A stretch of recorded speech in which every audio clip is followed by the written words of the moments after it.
Attention, le monologue qui va suivre est potentiellement long, mais vous est nécessaire car il va vous apprendre des choses très utiles concernant l'histoire. Vous voici donc face au choix suivant. Petit A, vous ne connaissez pas l'histoire et vous allez écouter. Petit B, vous connaissez l'histoire mais vous n'avez pas envie d'écouter parce que c'est plus rigolo après. Petit C, vous connaissez l'histoire et vous avez envie d'écouter. Petit D, vous ne connaissez pas l'histoire, vous n'avez pas envie d'écouter, et vous allez arrêter parce que ce n'est pas le donjon de Naulbuck. Maintenant, faites votre choix car votre destin est entre vos mains. Année 2117. Loin dans la galaxie, le vaisseau spatial Nasbrock NK256Z, aussi appelé NAS-2, se dirige vers la Terre à la tête d'une immense flotte de combat. Il s'y rend dans un seul et unique but, en prendre délicatement le contrôle et exterminer gentiment sa population. Ce vaisseau est normalement contrôlé par une créature hideuse venue de la planète Mupetro, répondant au nom de Muppet Rose X-27. Elle est déterminée à mettre son plan à exécution. Cependant, loin de là, à quelques années-lumière, nos très chers compatriotes humains, experts en sciences calées, assis bien au fond de leur fauteuil en cuir cousu main, observent en suçant des bonbons le déplacement du croiseur léger, cherche si tu trouves quelqu'un. Ce vaisseau a été lancé pour contrer une terrifiante menace extraterrestre qui pourrait dans peu de temps s'emparer du système solaire. En effet, en cette année 2117, une guerre sans précédent a pris place dans notre belle galaxie. Une race jusqu'alors inconnue, appelée la race Calgon, a attaqué notre monde, en envoyant depuis leur planète mère, la planète Warpole, des centaines de vaisseaux commandés par leur chef, le grand Marshal Vanish. Pourtant, malgré l'horrible situation actuelle, il y réside une chose amusante, puisqu'il s'est avéré que les soldats Calgon étaient tous des sortes de cyborgs machines à laver, commandés par les membres de leur race. Mais même si cela fait rire nos chers humains, ces derniers subissent fréquemment les raids de la créature nommée ci-dessus, visant la Terre se trouvant ci-dessous, et risquant de se retrouver sans dessus-dessous. C'est pourquoi le haut commandement de la marine spatiale a dépêché le « Cherche si tu trouves quelqu'un ». En effet, ce bâtiment a pour mission de se rendre sur la planète numéro 42, dans un système nommé ci-dessus. Le système ci-dessus et sa planète seront donc la clé pour repousser les Calgons, puisqu'elle abrite en son sein une station orbitale dans laquelle un scientifique fou, un certain La Boussole, aurait en sa possession une machine à voyager dans le temps et l'espace. En prendre le contrôle pourrait alors éviter la catastrophe. Mais pour l'instant, nos Homo sapiens sapiens sont persuadés d'agir en toute discrétion pour arriver à leur fin. Oui, en toute discrétion, même si les médias de la planète entière ont annoncé le départ du Cherche si tu trouves quelqu'un à 5h47 précise, sauf évidemment les Albanais, trop occupés à comprendre la pandémie laineuse qui a recouvert la surface de leur pays telle une couverture. Pays situé nord-sud, est-ouest, plus ou moins. Ça dépend comment on prend la carte. Mais là n'est pas le propos. Et repartons-en un coup de stylo dans la galaxie, noire, sombre et rose par endroits, à l'intérieur du vaisseau NAS-2, pour découvrir ce qui s'y trame. Le Muppet Rose X-27, dont nous raccourcirons le nom à X-27, s'adresse à NAS-2, son ordinateur de bord. Mais avant tout, nous nous devons de vous décrire le physique de la créature horrible et répugnante. Imaginez seulement un nain, voire un lilliputien, voire une menthe religieuse, voire même un petit pois. Tout ça pour vous donner une idée de la taille du monstre. Mais j'oubliais sa couleur d'écaille. Ces dernières sont d'un rose délicat, hérissées de part et d'autre de souples poils noirs, eux-mêmes clafis de morpions. Ça c'est pour l'hygiène, c'est-à-dire inexistante. Et maintenant, écoutons la voix monstrueuse de l'animal.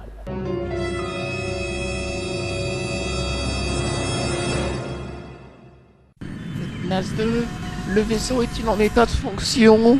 Bien sûr, Débile, sinon il n'y aurait pas de lumière sur les boutons. Si tu me parles comme ça une fois encore, je te débranche. Tu n'es qu'un ordinateur programmé. Par moi. C'est ça, amuse-toi et tu verras comment tu avanceras après. Et le bouton de décompression? C'est le rose bonbon. Appuie-dessus si t'es con et tu comprendras l'état que générera sur toi la dite décompression. Destination? En parallèle bien défini sud-nord. On va tout droit, quoi. Étoile B23 PZKFW4. Ça va, hein? On sait que tu sais compter. En gros, On va vers le truc jaune qui clignote là-bas. l'heure d'arrivée. Ça dépend si on s'arrête pour roupiller et acheter des gros. Mais laissons là notre petit extraterrestre et son ordinateur rebelle, engagés dans un long échange verbal sympathique, qui durera sans doute au moins jusqu'à leur arrivée sur Terre. Ainsi, pour faire court, nous allons, avec autant de rapidité et de discrétion que peut en avoir une mouche en plein vol, ou un éléphant dans un magasin de porcelaine, revenir sur notre chère planète Gaïa, la Terre. Depuis celle-ci, nos suceurs de bonbons sont à l'écoute des événements qui se déroulent à bord du croiseur Cherche si tu trouves quelqu'un. À son bord, un équipage de 157 membres, dont le plus mou est le capitaine Barry, et non White, même si le capitaine est blanc. Il est âgé de 187 ans et relié à un respirateur congélateur, nouveauté technique de ces dernières années. Assistons donc à l'entrée dans la cabine de pilotage du lieutenant Alan, commandant en second du bâtiment. Bonjour, capitaine. Oui, Oui, bon, on programme le plan de vol. Bon, très bien, très bien. Alors, l'étoile ci-dessus, appelée par les indigènes... C'est au-delà de la grande constellation. Vous avez déjà voyagé par là, capitaine? Désolant. Et dire que vous êtes capitaine.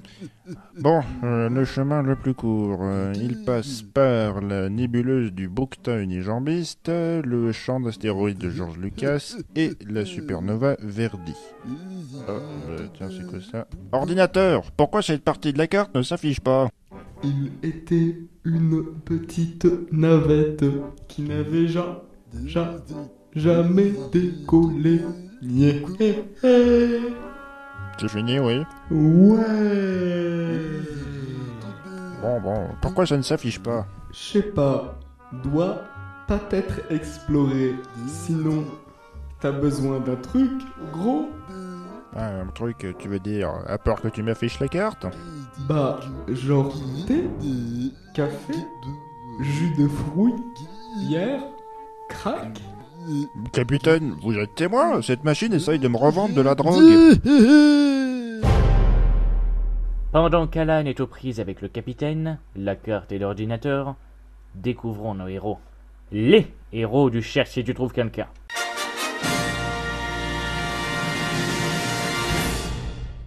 J'en ai marre de passer mon temps à garder des caisses pourries, caporal. Bon, ce ne sont pas des caisses pourries, Poutichot, c'est notre cargaison. Bah, c'est du pareil au même, je préférais encore être envoyé en mission de reconnaissance. Non, pas moi. Et puis, en plus... On se calme. C'est déjà gonflant, alors si vous vous y mettez... Allez, tiens, voilà Lucie. Super, hein, manquait plus que ça. Franchement, garder des caisses de pamplemousse. Pamplemousse ou pas, c'est notre cargaison et on doit la protéger. Même si ça sert à rien. Aurais-tu oublié l'article L627 du droit spatial interplanétaire? Effectivement. Oh, quel boulet. Ça dit que la cargaison passe avant tout. Moi, je dis que si on doit faire des tâches ingrates, c'est parce que les robots sont mieux syndiqués. Franchement, ils sont même payés. Alors, on demande pas de garder des caisses de pamplemousse à eux, hein. Je vous ai déjà dit que... La ferme, vous deux. Vous n'avez pas à me parler comme ça, je suis votre supérieur Et la ferme quand même. Satanas! Laissons là nos terriens terre-à-terre à leur occupation. Ils sont super instructives.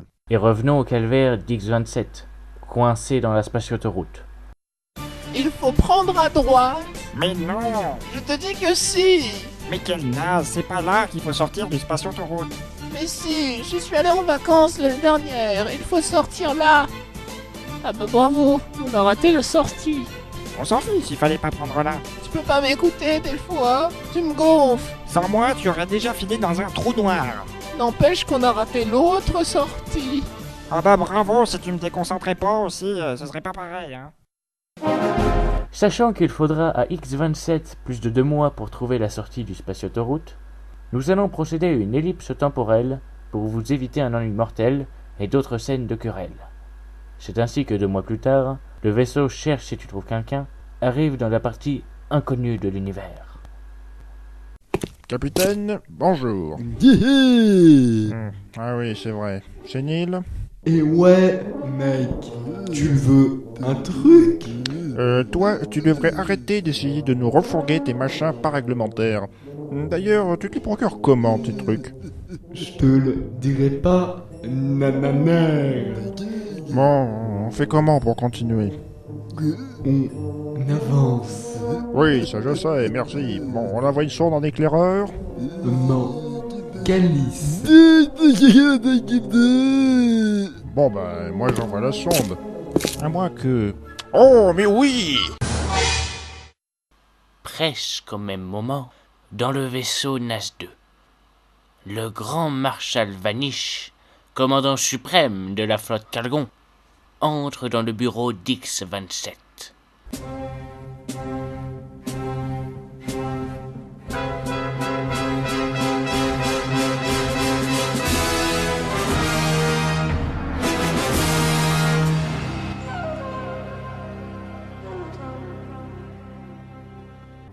Nous avons repéré le vaisseau derrière, maître.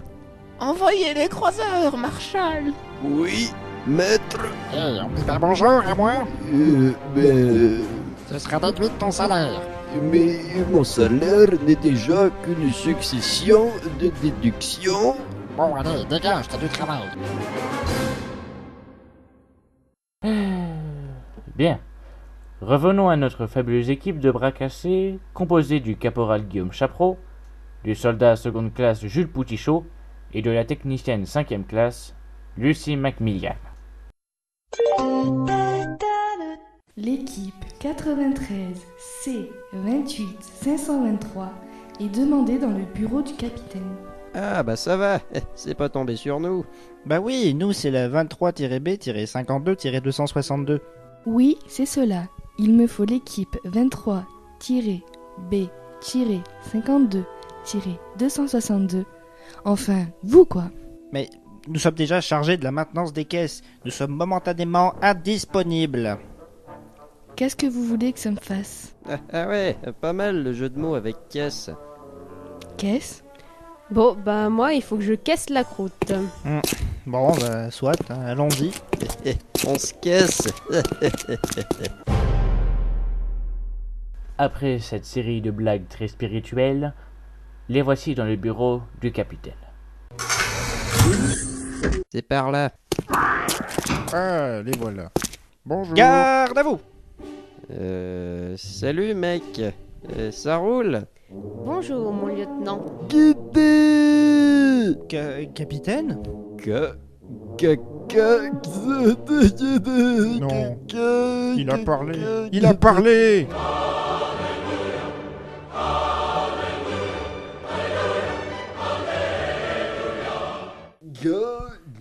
Bah, on dirait qu'il veut se lever. Ah, raté, tiens. Hé, il rampe, hein? Il rampe. Il fait quoi, là? On dirait qu'il s'approche de vous. Il rampe et... Mais il ne veut quand même pas... Non, mais... Ouais, ça fait mal hein, à la clé de 12. Ce qu'il y a? Mais par mon manuel de la barre spatiale européenne. Il va mourir? Ah bah là, il est condamné. Bon alors, tu vas nous dire ce qu'il y a, ouais? Mais c'est votre supérieur. Et... Mais c'est que le règlement l'interdit. ça va alors. Bon, vous êtes ici parce que je vous ai confié une mission. Une mission? Une mission. Une mission? Oui, une mission. Bon sang, une mission! Votre mission, donc, consiste à voyager au cœur de l'espace-temps 2742DA. Vous voyagerez à bord d'une navette modèle 8U-76 Grecos, propulsion à ion, dotée des modes de pilotage les plus perfectionnés, et vous vous rendrez sur le système ci-dessus. Vous rechercherez la base orbitale du scientifique fou la boussole. Vous devez récupérer la machine spatio-temporelle qu'il a inventée et nous la ramener. Spatio? Temporelle. Vous devrez toutefois prendre garde au vaisseau Calgon qui quadrille la galaxie. Vous emporterez avec vous la cargaison de pamplemousse, une arme redoutable pour garantir votre sécurité. Si vous avez un souci quant à la compréhension de l'ordre de mission, référez-vous à la vidéo, là, sur la table. Menez à bien votre mission, l'avenir de l'humanité est entre vos mains. Bonne chance! Vous avez compris? Vous avez compris? Personne n'a compris. Même moi. Vas-y, moi j'ai compris. Mais c'est qui lui? Je suis le robot chargé de la maintenance des latrines. Alors, en résumé, vous devez... Ah, mais je vais me le faire, c'est pas possible. Ouais, mais prenez-vous de cette façon si agressive. Attention, il va balancer le robot. Quoi? Ah, Attention! grosse merde! Mais qu'est-ce Eh merde, je me suis raté! Mais ça par exemple, Eh ben quoi? bah, il s'est raté. En plus, on n'a pas le droit de détériorer le matériel. Article 442-3. Ah, laissez-le moi! Non, non, retenez-le, retenez-le. Ah, lâchez-moi, bordel, je veux le faire! Tenez-le bien, je vais débrancher le capitaine. Lâchez-moi, là, je vais lui arracher les yeux!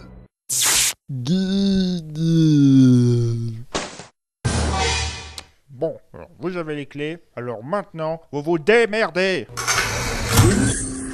Mais on n'a même pas compris les ordres. Bon, fiche, j'avais une vidéo. Bordel! Bah alors, on y va? Bah ouais, on y va.